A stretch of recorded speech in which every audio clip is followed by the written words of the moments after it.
നമസ്കാരം. ശബരിമലയിലേക്കുള്ള ഗതാഗത മാർഗം ആധുനികമായിട്ട് 62 വർഷങ്ങൾ പിന്നിടുന്നു. അരനൂറ്റാണ്ടുകൾക്ക് മുൻപ് 5000-ൽ താഴെ ഭക്തരാണ് ഇവിടെ എത്തിച്ചേർന്നിരുന്നതെങ്കിൽ ഇന്ന് ഓരോ തീർത്ഥാടന കാലത്തും കോടിക്കണക്കിന് പേരാണ് ഈ കാനന ക്ഷേത്രത്തിലേക്ക് വന്നണയുന്നത്. മണ്ണാറക്കുളത്തി മുതൽ ചാലക്കയം വരെ നീളുന്ന പാതയുടെ വരവാണ് തീർത്ഥാടക വർധനയുടെ മുഖ്യ കാരണം.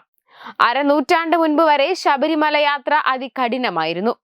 എരുമേലിയിൽ പെട്ടകെട്ടി പേരൂർത്തോടും അഴുതിയും കരിമലയും വലിയാനവട്ടവും ചെറിയാനവട്ടവും കടന്നുള്ള പരമ്പരാഗത കാനനപാതയും വണ്ടിപ്പെരിയാർ സത്രം പുല്ലുമേട് വഴിയുള്ള കാട്ടുപാതയുമായിരുന്നു അന്ന് ശബരിമലയിലേക്ക് എത്തിച്ചേരാൻ തീർത്ഥാടകർ തിരഞ്ഞെടുത്തിരുന്ന പ്രധാന വഴികൾ. എന്നാൽ 1959, 60 കാലഘട്ടത്തിലാണ് കാട്ടാനകൾ സ്ഥിരം സഞ്ചാരത്തിനായി ഉപയോഗിച്ചിരുന്ന ആനത്താരകൾ സംയോജിപ്പിച്ചുകൊണ്ട് ഒരു ഒറ്റയടി പാത ലാഹ എസ്റ്റേറ്റിൽ നിന്നും ചാലക്കയത്തേക്ക് നിർമ്മിക്കുന്നത്. ശബരിഗിരി ജലവൈദ്യുത പദ്ധതിക്ക് വേണ്ടി നിർമ്മാണ സാമഗ്രികൾ എത്തിക്കുന്നതിന് വേണ്ടിയായിരുന്നു വെറും ജീപ്പ് റോഡായി ചാലക്കയം വരെ നീണ്ടുനിന്ന ആ ഒറ്റയടി പാത നിർമ്മാണം.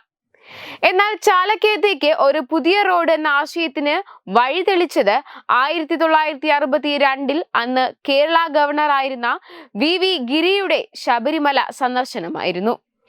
1965 മുതൽ പത്തനംതിട്ടയിൽ നിന്നും ചാലക്കയം വരെ KSRTC ബസ് സർവീസും തുടങ്ങി. അതോടെ ചാലക്കയം വാഹന പാർക്കിംഗ് മേഖല കൂടിയായി.